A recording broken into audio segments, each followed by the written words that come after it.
Hello बच्चों, previous video में हमने प्लांट्स टिश्यूज़ पढ़े थे। अब हम लोग एनिमल टिश्यूज़ पढ़ेंगे। तो एनिमल टिश्यूज़ को मैं देखते हैं हम लोग यहाँ पर डायग्राम। तो एनिमल टिश्यूज़ जो होते हैं वो 4 काइंड्स के होते हैं या 4 टाइप्स के होते हैं। नंबर 1 होता है epithelial tissue, number 2 connective tissue, number 3 muscular tissue and number 4 nervous tissue.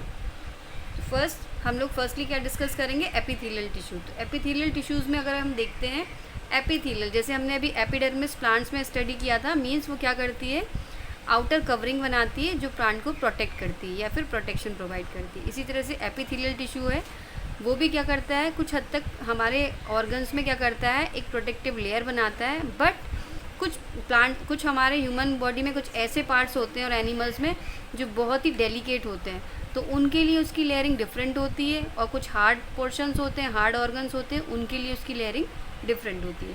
तो इसके सब टाइप्स हम देखेंगे। फर्स्ट है हमारा squamous tissue, stratified tissue, cuboidal tissue, columnar tissue and glandular tissue. लेकिन इसका फंक्शन पूरे टिश्यूज़ का क्या है, क्योंकि ये पार्ट्स क्या है, एपिथेलियल के है, मीन्स ये आउटर कवरिंग बनाते हैं। बस ऑर्गन्स वो डिफरेंट हो सकते हैं हमारे, ठीक है। तो सबसे पहले हम स्क्वैमस देखेंगे किस टाइप के टिश्यूज़ होते हैं। तो स्क्वैमस टिश्यूज़ जो होते हैं, जैसे हमने प्लांट्स में एपिडर्मिस देखी थी कि एक सिंगल लेयर होती है, थिन लेयर्ड होती हैं और बहुत ही सॉफ्ट टिश्यूज़ होते हैं। ये हमारे हैं स्क्वैमस टिश्यूज़। ये टिश्यू हमारे मोस्टली कहाँ पर रहते हैं, ये हमारे ज़्यादातर आप देखिए ईसोफेगस की वॉल में प्रेजेंट रहते हैं, ईसोफेगस की वॉल में प्रेजेंट रहते हैं। और जो हमारा माउथ है, माउथ में भी कुछ हमारे टिश्यूज़ जो होते हैं वो कौन से, स्क्वैमस एपिथेलियल होते हैं। एंड ओरल कैविटी या फिर माउथ, ये हमारा स्क्वैमस टिश्यू। उसके बाद आता है स्ट्रेटिफाइड टिश्यू। तो it is also a kind of epithelial tissue. ये भी हमारा कैसे स्क्वैमस की तरह से होता है, लेकिन स्ट्रेटिफाइड बोला गया, इट मीन्स इसकी 3 या 4 लेयरिंग होती है पूरी प्रेजेंट। 3/4 लेयरिंग में ये प्रेजेंट होता है, तब हम इसको क्या बोलते हैं, स्ट्रेटिफाइड टिश्यू बोलते हैं।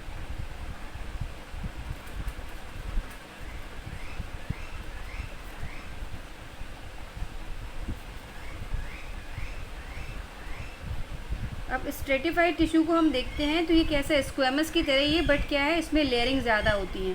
तो ये मोस्टली क्या करता है, ये लेयर में अरेंज्ड होता है, लेयर पैटर्न कहलाता है। और ये भी क्या हमारे उन बॉडी पार्ट्स में रहता है, जैसे कि हमारे नेसल कैविटी की जो मसल्स रहती हैं उनमें इसकी लेयरिंग रहती है, और ये हमारे वहाँ पर प्रेजेंट होता है। ये हो गया हमारा स्ट्रेटिफाइड टिश्यू। अब नेक्स्ट देखते हैं हम क्यूबॉइडल टिश्यू। जैसे कि हमें नाम से ही समझ में आ रहा है कि इसकी सेल्स कैसे होंगी, क्यूबॉइड के शेप में होंगी। तो ये हमारा क्यूबॉइडल टिश्यू। अब क्यूबॉइडल टिश्यू कहाँ कहाँ होता है हमारा, तो इस तरह का जो टिश्यू होता है एपिथेलियल, वो ज़्यादातर किडनी की टिब्यूल्स में, किडनी टिब्यूल्स में, और हमारी जितनी भी डक्ट्स होती हैं या फिर ग्लैंड्स होती हैं उनकी वॉल्स में मिलता है, उनकी वॉल में मिलता है, ठीक है। तो ये हो गया हमारा क्यूबॉइडल टिश्यू। उसके बाद आता है हमारा कॉलमनर टिश्यू। तो कॉलमनर टिश्यू क्या होता है, कि हमें समझ में आ रहा है कि इसकी सेल्स कैसे होंगी, कॉलम के शेप की होंगी। कॉलम के शेप की कैसे होंगी, ये देखिए, ये कॉलम्स के शेप की सेल्स बन गई, सब न्यूक्लिएटेड होंगी, और इनके ऊपर एक स्ट्रक्चर पाया जाता है हेयरलाइट, जिसको हम बोलते हैं सीलिया। ये हो गई हमारी सीलिया इसमें, और ये हो गई कौन सी सेल हमारी, क्यूबॉइडल।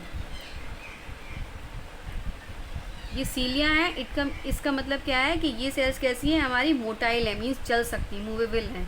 और ये क्या करती हैं, हमारे जितना हमारा जो रेस्पिरेटरी ट्रैक है, मीन्स जो हमारा ट्रैकिया है, उसमें जो भी एयर आती है और जाती है उसको पास आउट होने में हेल्प करती है।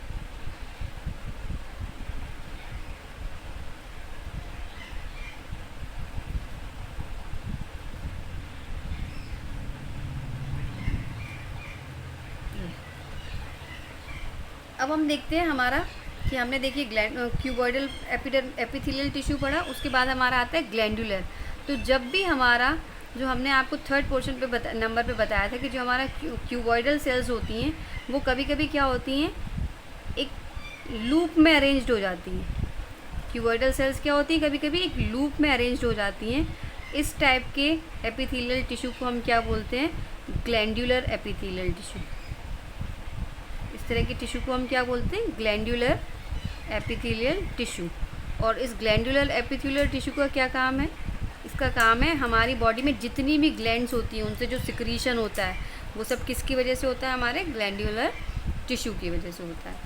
अब नेक्स्ट हमारा आता है, तो ये हमने पूरा कंप्लीट किया हमारा एपिथेलियल टिश्यू, जिसमें स्क्वैमस टाइप्स ऑफ सेल्स पढ़ ली हमने, स्ट्रेटिफाइड पढ़ ली, क्यूबॉइडल पढ़ ली, कॉलमनर पढ़ ली, ग्लैंडुलर पढ़ ली। नेक्स्ट टिश्यू जब हम देखते हैं तो हमारा कनेक्टिव टिश्यू आता है। कनेक्टिव मीन्स नाम से ही हमें समझ में आ रहा है कि ये कहीं ना कहीं एक दूसरे से इंटरकनेक्टेड होगा, तो इसको हम स्टडी करते हैं। सबसे पहले कनेक्टिव टिश्यू में आता है बोन। तो बोन आपको पता है हमारी जो बोन्स होती हैं वो किस तरह की होती हैं? बोन्स आपको पता है कि कैल्शियम और फॉस्फेट की बनी हुई होती हैं और हार्ड स्ट्रक्चर होता है जो पूरी बॉडी को एक शेप प्रोवाइड करती है। ठीक है, तो ये हमारी बोन है और हमारी बॉडी को एक स्ट्रेंथ और सपोर्ट प्रोवाइड करती है। नेक्स्ट आता है हमारा ब्लड। तो ब्लड को जो हम देखते हैं तो ब्लड भी क्या है? कनेक्टिव टिश्यू है। लेकिन ब्लड को जब हम देखते हैं तो ब्लड भी जो है वो डिफरेंट कंपोनेंट से मिलकर बना हुआ है। कैसे बना हुआ है ये देखिए। ब्लड की जब हम कंपोनेंट्स देखते हैं तो एक तो प्लाज्मा जो ब्लड का 55% कवर करती है, और उसके बाद जो पार्ट होता है उसमें हमारी आ जाती हैं ब्लड सेल्स आ जाती हैं। ब्लड सेल्स आ जाती हैं जो कौन कौन सी होती हैं? RBCs, WBCs and platelets. तो ये ब्लड। अब ब्लड क्यों कनेक्टिव टिश्यू? क्योंकि आपको पता है कि ब्लड एक ऐसा लिक्विड है, फ्लूइड है जो पूरी बॉडी में ट्रांसपोर्ट होता है और उसके थ्रू एयर भी ट्रांसपोर्ट होती है, फूड मटेरियल भी ट्रांसपोर्ट होता है, प्रोटीन भी ट्रांसपोर्ट्स होते हैं, लिपिड्स भी ट्रांसपोर्ट होते हैं और वाटर भी ट्रांसपोर्ट होता है। तो ब्लड जो है जब हम उसका कॉम्पोजिशन देखते हैं तो ब्लड में 55% प्लाज्मा होती है और बाकी 45% में ब्लड सेल्स होती हैं, जिसमें हमारी नंबर 1 ब्लड सेल्स है RBC, जिसको हम रेड ब्लड सेल्स भी बोलते हैं या फिर इनको हम इरीथ्रोसाइट्स भी बोलते हैं, इरीथ्रोसाइट्स। उसके बाद नेक्स्ट हमारी आती है WBC, जिनको हम वाइट ब्लड सेल्स बोलते हैं या फिर ल्यूकोसाइट। थर्ड, अब जो वाइट ब्लड सेल्स हैं उनको हम सोल्जर ऑफ द बॉडीज़ भी बोलते हैं, क्योंकि ये हमें हमारे डिसीज़ से लड़ने में हेल्प करती हैं हमारी बॉडी में। उसके बाद आते हैं प्लेटलेट्स, जिसको हम क्या, प्लेटलेट्स हमारी आई, प्लेटलेट्स जो होते हैं वो क्या करते हैं हमारी बॉडी में कभी भी कोई ब्लीडिंग हो जाती है तो उसको रोकने का काम करते हैं। इसको हम थ्रोम्बोसाइट्स भी बोलते हैं, thrombocytes. It means it help in clotting of blood. तो ये हो गया हमारा ब्लड। तो ये भी क्या है? एक हमारा कनेक्टिव टिश्यू। नेक्स्ट हम आते हैं लिगामेंट पे। तो लिगामेंट क्या होते हैं? लिगामेंट वो सारी मसल्स होती हैं जो बोन से बोन को कनेक्ट करती हैं।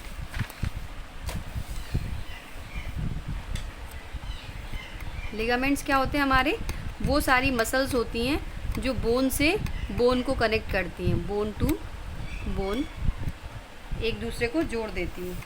और ये कैसी होती हैं? बहुत इलास्टिक होती हैं और इसमें बहुत कम मैट्रिक्स होता है, मीन्स इनके अंदर जो फ्लूइड होता है वो बहुत कम होता है। नेक्स्ट आते हैं हमारे टेंडन। तो टेंडन्स क्या होते हैं? टेंडन्स हमारे जो होते हैं वो मसल्स को बोन से जोड़े रखते हैं। जैसे सपोज़ हमारा हाथ है, हमारे हाथ की जो हड्डी है और उसमें जो मांस है, आपने देखा है कभी अलग अलग नहीं होते, एक साथ अटैच रहते हैं। तो ये किसकी वजह से रहता है? ये टेंडन टिश्यू की वजह से रहता है, जो मसल्स को और बोन्स को जोड़े रहता है। अब ये कैसा होता है? ये बहुत स्ट्रेंथ होता है, इसके पास बहुत स्ट्रेंथ होती है। कैसे होती है? सीधी सी बात है कि जब भी हम अपने हाथ को मूव करते हैं, पैर को मूव करते हैं, तो ऐसा नहीं होता कि स्किन अलग मूव करे और बोन अलग मूव करे, वो साथ में मूव करते हैं। फिर उसके बाद हमारा आता है कार्टिलेज। अब कार्टिलेज क्या होती है? जो स्मॉल बोन्स होती हैं, स्मॉल बोन्स जितनी भी होती हैं हमारी बॉडी में, वो सब क्या कहलाती हैं? कार्टिलेज, कार्टिलेज कहलाती हैं। अब कार्टिलेज को हम देखते हैं तो ये कहाँ कहाँ प्रेजेंट होती हैं। तो कार्टिलेज को अगर हम देखते हैं तो आप देखिए, सबसे पहले तो हमारी नोज़, फिर ईयर, ये सब हमारे जो पार्ट हैं वो छोटी छोटी बोन से मिलके बने हुए हैं, जिनको हम क्या कहते हैं? कार्टिलेजेस बोलते हैं। और जैसे कि हम अपना रेस्पिरेटरी ट्रैक या ट्रैकिया बोलते हैं जिसको, सांस नली, वो भी कार्टिलेजेस से मिलके बनी, क्योंकि आपने देखा वो छोटी छोटी कॉइल्ड बोन से मिलकर बनी होती है, वो सब कार्टिलेजेस होती हैं।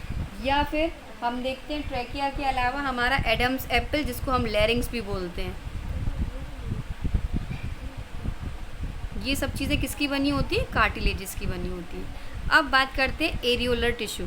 तो एरियोलर से समझ में आ रहा है कि इसमें एयर का कोई बात की होगी। तो एरियोलर टिश्यू मीन्स होता है कि जैसे सपोज़ हमारी बॉडी के ऑर्गन सिस्टम है, जब आप इंटरनल स्ट्रक्चर देखते हैं अपनी बॉडी का, तो उसके ऑर्गन स्ट्रक्चर में क्या होता है कि सारे टिश्यू अलग अलग अरेंज होते हैं, सारे ऑर्गन्स अलग अलग अरेंज होते हैं, और उनके बीच में एक स्पेस भी रहता है। तो वो स्पेस और वो ऑर्गन कैसे एक दूसरे से बैलेंस बनाते हैं, तो उस पूरे स्पेस में एक टिश्यू रहता है जिसको हम बोलते हैं एरियोलर टिश्यू। वो पूरे गैप को फिल कर देता है और किसी भी ऑर्गन को एक दूसरे से कोलाइज नहीं होने देता है, सब अपनी जगह पे सिस्टमेटिकली अरेंज रहते हैं। उसके बाद आते हैं हमारे एडिपोज टिश्यू। तो एडिपोज टिश्यू एक ऐसा टिश्यू है जो हमारी बॉडी के फैट को स्टोर करता है। क्या करता है? ये हमारे बॉडी के फैट को स्टोर करता है। अगर देखिए, जैसे मान लीजिए हम एडिपोज की एक सेल देखते हैं,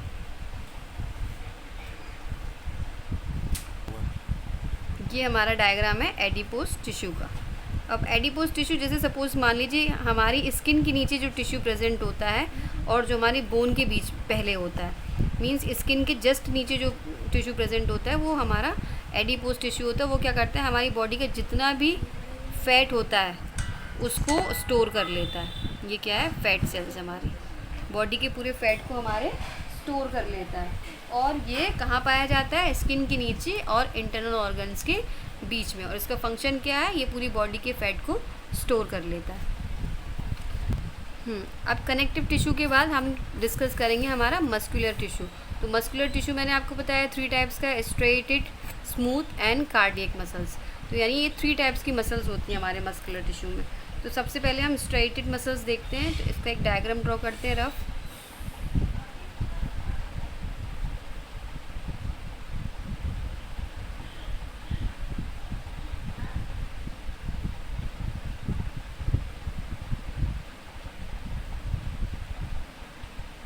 हमारा स्ट्रेटेड मसल्स का। अब स्ट्रेटेड मसल्स कैसी है? इसमें देखिए आप साइड में कॉर्नर्स में यहाँ पर क्या एक स्ट्रक्चर दिख रहा है जो सेम है।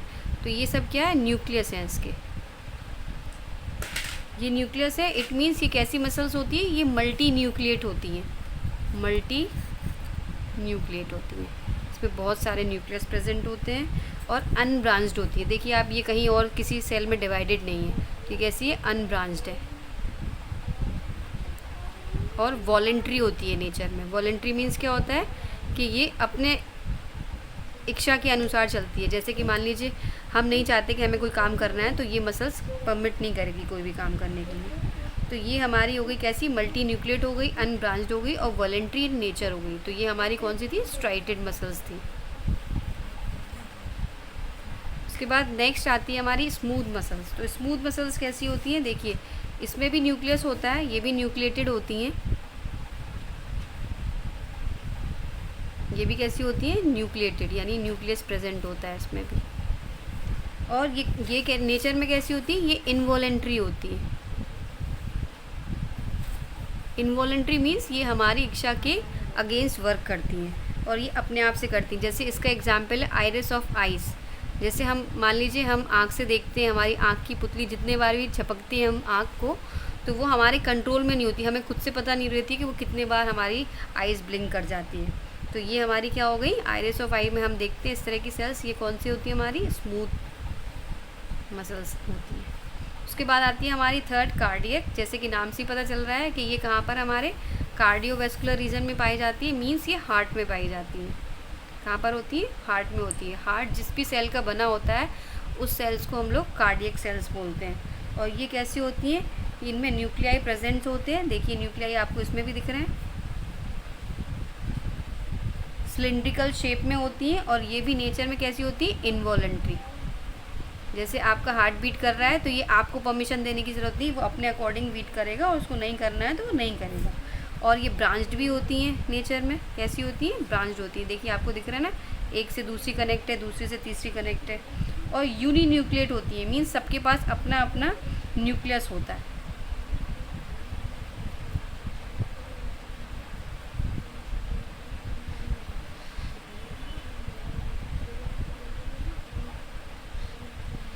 ये हो गई हमारी मस्कुलर टिश्यूज़।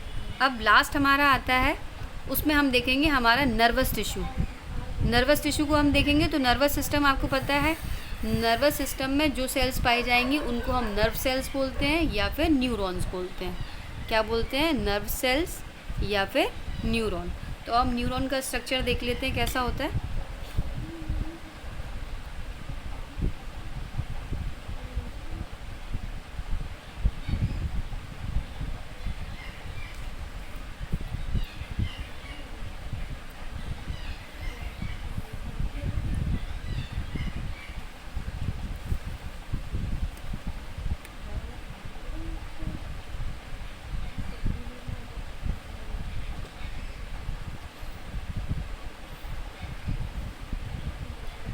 ओ मम्मी कुछ कह रही है, स्टार्ट कर दो।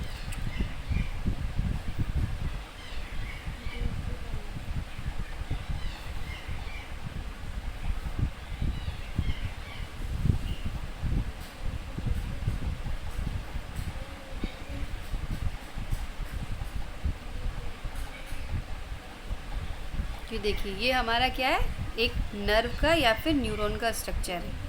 इसमें हम देखते हैं कि सबसे ऊपर क्या है, जो ब्रिस लाइक स्ट्रक्चर बने हैं, ब्रिसल्स जैसे, उसको हम बोलते हैं डेंड्राइट्स। डेंड्राइट्स। उसके बाद बीच में जो हमारा ये पूरा पोर्शन दिख रहा है, आप देखिए एक बॉडी जैसा स्ट्रक्चर दिख रहा है, उसको हम बोलते हैं सेल बॉडी या फिर साइटोन। और ये जो स्टिक जैसा स्ट्रक्चर दिख रहा है, इसको हम बोलते हैं एक्सॉन। और यहाँ देखिए ये पोर्शन जो है, जहाँ पर ये नर्व फिनिश हो रही है, यहाँ तक ही है ये, तो इसको हम बोलते हैं इसकी नर्व एंडिंग। नर्व एंडिंग या फिर एक्सोन टर्मिनल। Axon terminal. तो हमारा जो नर्वस सिस्टम होता है, बहुत सारे नर्व सेल से मिलकर बना होता है, जिनको न्यूरॉन बोलते हैं। न्यूरॉन क्या है? हमारी बॉडी की लार्जेस्ट सेल है। इसके ऊपर जो डेंड्राइट्स प्रेजेंट होते हैं, वो क्या करते हैं, इम्पल्स या फिर मैसेज जो होते हैं उसको ट्रांसमिट करते हैं। कहाँ से? सेंस ऑर्गन से ब्रेन तक, और ब्रेन से सेंस ऑर्गन्स तक। और जो हमारा एक्सॉन है, उसमें क्या, बहुत सारी सेल्स प्रेजेंट होती हैं जो इन्फॉर्मेशन को जल्दी से जल्दी पहुंचाने के लिए और आयन एक्सचेंज करने के लिए रिस्पॉन्सिबल होती हैं। तो ये बेटा हमारा एनिमल टिश्यू कंप्लीट हो गया, जिसमें इसके 4 काइंड्स हमने पढ़े। एपिथेलियल टिश्यू पढ़ा, कनेक्टिव टिश्यू पढ़ा, मस्कुलर टिश्यू पढ़ा एंड नर्वस टिश्यू पढ़ा। आई थिंक ऑलमोस्ट आपको समझ में आ चुका होगा, लेकिन फिर भी आप एक बार इसको देखने के बाद आप बुक की रीडिंग करिएगा तो आपको डेफिनेटली पूरी तरह से समझ में आ जाएगा। फिर भी कोई प्रॉब्लम हो तो आप अपने डाउट्स क्लियर करने के लिए उनको नोट डाउन करिए और लाइव क्लास पे पूछिए। Thank you.